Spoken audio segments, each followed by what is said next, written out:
Hey everyone, namaste. I am Carolyn, and today I want to show you a few different ways that you can work into your crow pose, also known as bakasana. Okay, so the thing with hand balancing is that it does require a bit of strength and courage. And for me, when I started my yoga practice, I think I lacked both of those things.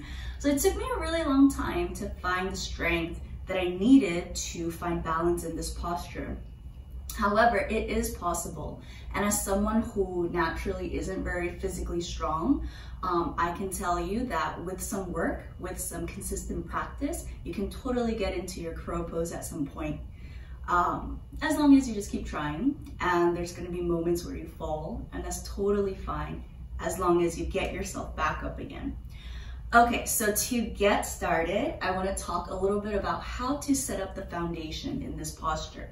Okay, so we'll start with the palms on the ground, okay, shoulders with distance apart, and I want to spread my fingers as wide as I can, pressing every part of the hands into the ground, right, especially the root of your second finger. This part right here, you want to press that down. Okay, and then from here, I'm going to come up onto my toes, okay, bending my elbows so that I create a bit of a shelf here. And with that shelf, I'm going to start to lean my knees on top of that shelf. Okay, as I start to lean forward, I use my toes to shift my body weight forward. Okay, and then I round my back. And this is really important. When I'm rounding my back, I'm able to use my belly muscles a little bit more, allowing my hips to feel lighter. Okay, so I round my back, shifting the weight forward, I'm looking forward. Okay, and then if we're new to this, we might just work on taking one foot off the ground at a time. Okay, and just kind of get used to that. If that's feeling a little bit funky, then just stay there. Right, and those of you who feel like, okay, my foot's coming off, feel pretty stable, I'm rounding my back, looking forward, I'm gonna try the other foot off the ground. Okay, maybe that works for you. And what happens if you're really afraid of your face, kind of just face planting, right? And that's where a pillow will come in handy. All right, so if you have a nice pillow, put a little cushion under where your face would land if you fall. And this way, it's a little bit less intimidating. All right, so if I'm here, I'm trying to find the balance, and I lose it, boom. I crash into a soft pillow, and it's not so bad. But don't become too attached to your pillow. You know, in the beginning, it's fine. But after a while, we gotta take it away, yeah? Okay, and then those of you who do start to find that bringing both feet off the ground feels quite comfortable, you can start to play with other variations, yeah? So one thing that I've been doing is trying to see how it feels to shift weight very slowly to one side. I have to keep pushing with my hands, and I see if my right knee comes off the arm to my chest, put it back. Try the other one. Left knee to the chest, put it back. Slowly down, okay? But in order to do that, same idea. Keep pushing down through the hands, rounding your upper back to keep the hips lifted. Right? The thing about the back is a lot of times we think, oh, flat back is the best way to go.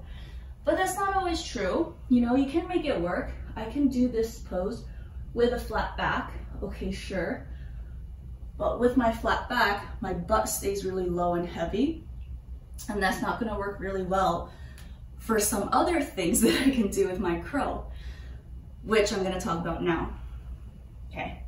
So if the crow feels fine and you want to take it up another notch, you can start to incorporate this crow into your flow.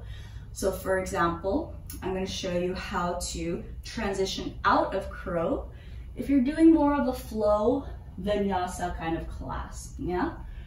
So find your crow, nice strong crow with the balance, and then from here, keep looking forward, push the palms down and shoot the feet back into chaturanga. Okay? Up dog, down dog, if you're in the vinyasa kind of thing. Okay, another fun transition is to hop into your crow from downward facing dog. Okay, and it might seem kind of scary. It's so far away from my feet to my hands. So what I might do in the beginning is shorten the distance between my feet and hands, right? So that the hop is not as scary. I'm a little bit closer to my target, okay? I bend my knees, I look forward, okay? Keep the shoulders strong, pressing the hands down, and I'm looking forward.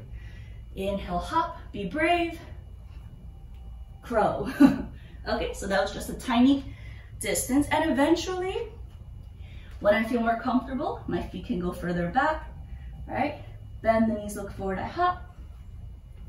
And sometimes it's not successful, but that's okay, you try again.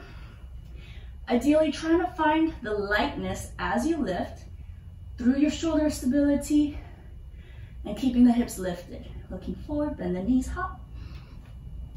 And I'm there, okay? Crow pose, yeah, so many different ways to do it. Give it a try and let me know what you think.